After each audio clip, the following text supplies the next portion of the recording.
Hello guys, welcome back to जिक्रास world. आप सब कैसे हो, कहाँ से हो, कमेंट सेक्शन में ज़रूर बताना। सो गाइस, मैंने आप सबको लास्ट व्लॉग में बताया था ना कि मैं अब डिस्क्राइब करने वाली थी मेरे अन्नू दीदी की निकाह, यानी मेरे मामू की लड़की की निकाह थी। उसके बारे में आज मैं डिस्क्राइब करूँगी।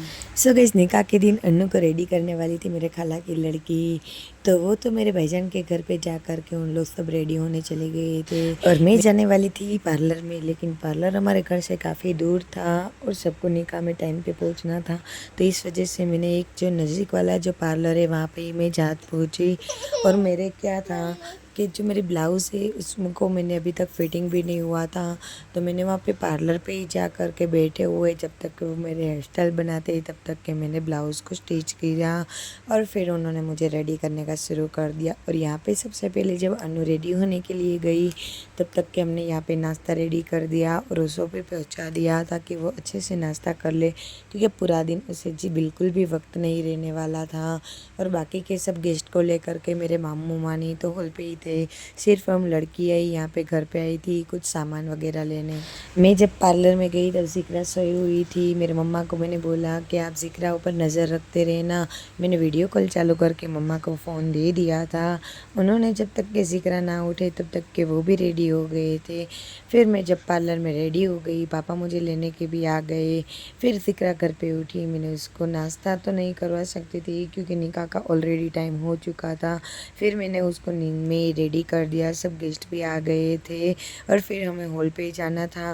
तो मैंने क्या किया, जिक्रा का नाश्ता और दूध, पानी की बोतल वगैरह, थोड़ा बहुत नाश्ता सब एक बैग में डाल दिया और फिर सब कुछ वहाँ पे ही लेकर के उसको रेडी करके ही चली गई थी। फिर निकाह ख़त्म हुई, फिर मैंने जिक्रा को नाश्ता भी करवा दिया। ब्राइड को लेकर के मेरे मामा और हम सब यहाँ पे से घर पे से ही अन्नू को लेकर के हम हॉल पे गए थे। वहाँ पे उसको वीडियो शूट हुआ। फिर धीरे धीरे सब तैयारी शुरू हुई। ज़हीर की निकाह मस्जिद में कंप्लीट हुई, फिर यहाँ पे अन्नू की निकाह शुरू हो गई।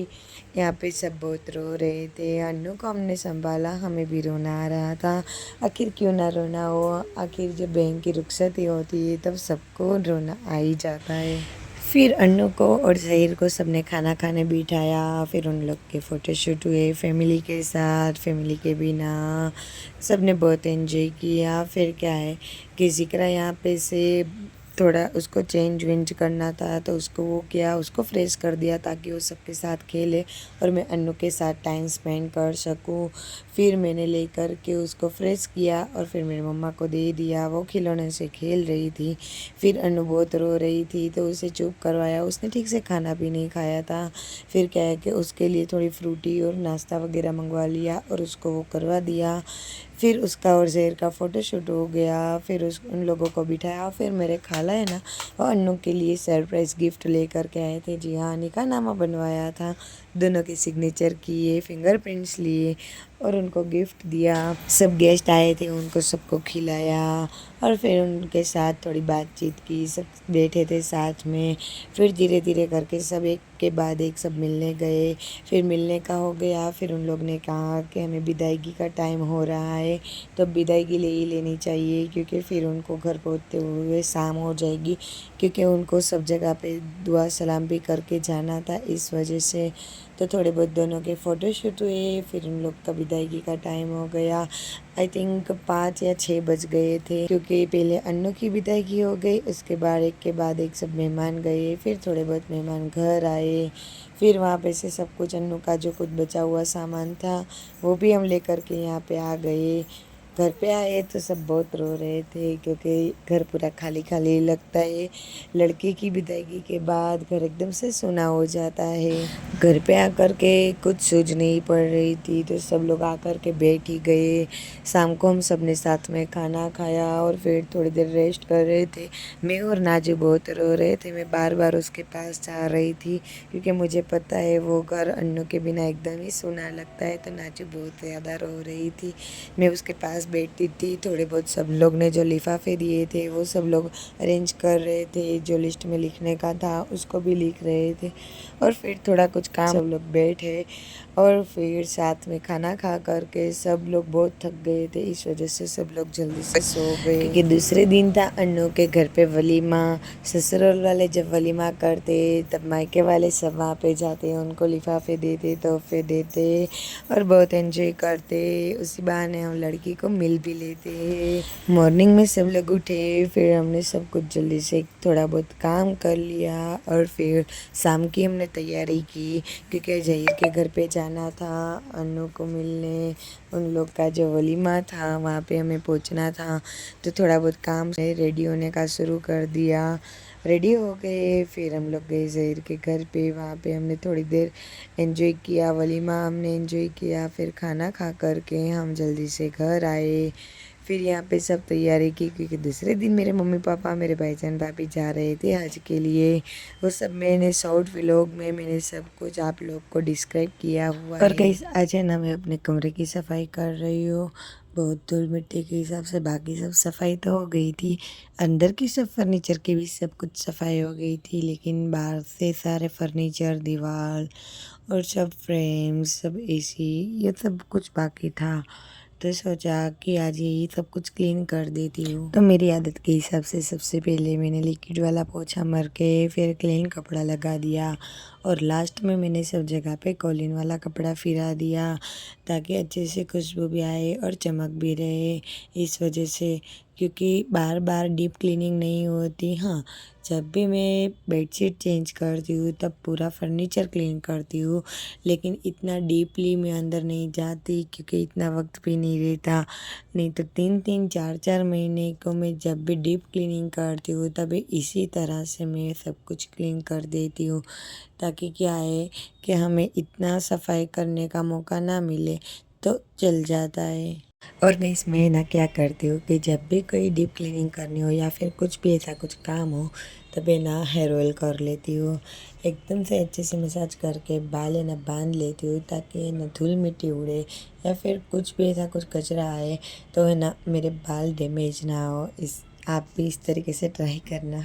जिक्र जब तक है ना बाहर सब बच्चों के साथ या फिर मेरे सासू मम के पास होती है, तब है ना मैं जो ऊपर ऊपर वाला काम होता है, जैसे कि बेड ऊपर चढ़ के करने वाला, चेयर ऊपर चढ़ के करने वाला काम, सीढ़ी पे चढ़ के करने वाला काम, ये सब कुछ मैं तब भी कर लेती हूँ, क्योंकि वो है ना बार बार मेरे पास आती है ना, तो क्या है कि मुझे ऊपर से नीचे ना उतरना पड़े।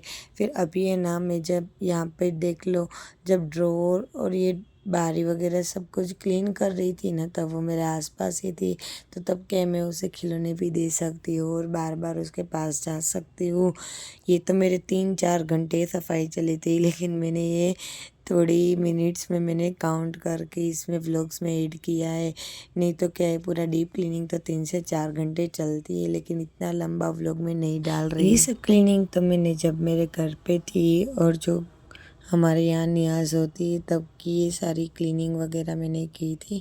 अभी तो फ़िलहाल मैं यहाँ पे मेरे घर आई हूँ, क्योंकि मेरे मम्मी पापा जब हज करके आ गए तो मैं उनसे सिर्फ मिल करके एक ही दिन में चली गई थी, उनके पास रुकी भी नहीं थी। और फिर जो हमारे हदिया देने का होता है, यानी कि रिटर्न गिफ्ट बोलते हैं, उसे जो हम सब पूरे फैमिली मेम्बर्स को, हमने जिनको जिनको इनवाइट किया होता है उन सब के वहाँ हम रिटर्न गिफ्ट देते हैं। तो वहाँ पे सब में देने जाना था, सबके लिए वो सब गिफ्ट रेडी करना था। तो यहाँ पे मैं इसीलिए मेरे मम्मी पापा के घर आई थी। तो यहाँ पे सब जो हमारे आसपास का एरिया है वहाँ पे हम सब बहनें देने गए थे, मेरे भाभी लोग, हम सब देने गए थे। और फैमिली मेम्बर्स में जहाँ पे बहुत दूर दूर में देने वाला था, मेरे पापा भाईजान, मेरे मम्मी और वो सब गए थे। और मेरे मम्मी पापा और भाईजान भाभी तो सिर्फ वो जो मेरे फूफी और मेरे बड़े अब्बा का घर है वहाँ पे ही गए थे। बाकी सब लोगों के वहाँ पे सिर्फ मेरे पापा और मेरे भाईजान गए थे। तो अभी तो मैं हूँ मेरे मम्मी के घर, बस अभी थोड़े दिनों में वापस मैं अपने ससुराल चली जाऊँगी। यहाँ पे सब कुछ ख़त्म हो जाए बाद में। उसी बहाने मैंने सोचा कि मेरे मम्मी पापा के साथ रह भी लेती हूँ, उनके साथ थोड़ा टाइम स्पेंड भी हो जाएगा और ये सब कुछ हदिया यानी कि रिटर्न गिफ्ट का काम भी बच जाएगा। यहाँ पे ज़िक्रा भी बहुत शरारत करती है, हसनैन को, फ़ातिमा ज़हरा को मार लेती है और हसनैन भी सामने मार लेता है। इस वजह से दोनों सेम टू सेम इक्वली बात भी लेते हैं और एक दूसरे को झगड़ा भी कर लेते हैं और दोनों एक दूसरे के बगैर रह भी नहीं सकते, ऐसे ही चलता रहता है।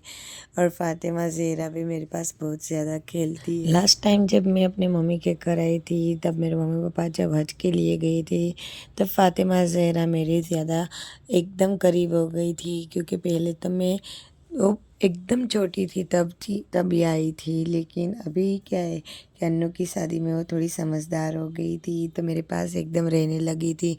लेकिन तब मैं थोड़े दिनों में चली गई थी।